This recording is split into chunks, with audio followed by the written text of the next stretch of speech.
韓國人氣男團 BTS 防彈少年團就快喺3月帶住新專輯 comeback， 佢哋嘅最新動向成為全球焦點。不過成員正國喺26號凌晨喺粉絲社群 Reddit 做直播，發表嘅言論同埋行為都太過放飛自我，引起好大輿論。直播入面，正國講到食煙問題，佢坦誠：我都30歲啦，食咗好多煙，但我真係好努力想戒。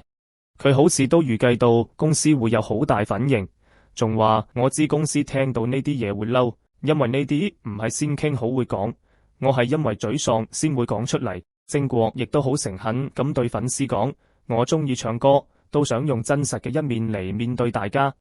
佢仲強調：我都係普通人，想享受生活。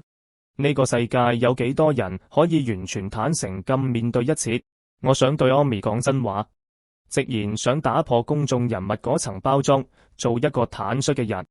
佢仲幾有趣咁問：你哋覺得公司會唔會鬧我？跟住又好堅定咁講：點解要我識直播？唔好對我指手畫腳。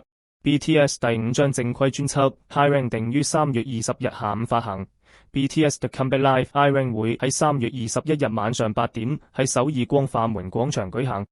不過喺直播入面，正國仲講：我平時唔係好聽音樂，我聽歌都係唔想跟唔到潮流。呢段足足個半鐘嘅真性情直播喺網上掀起熱議。有粉絲話佢已經成年啦，飲酒放鬆好正常，呢個先係真實嘅正國。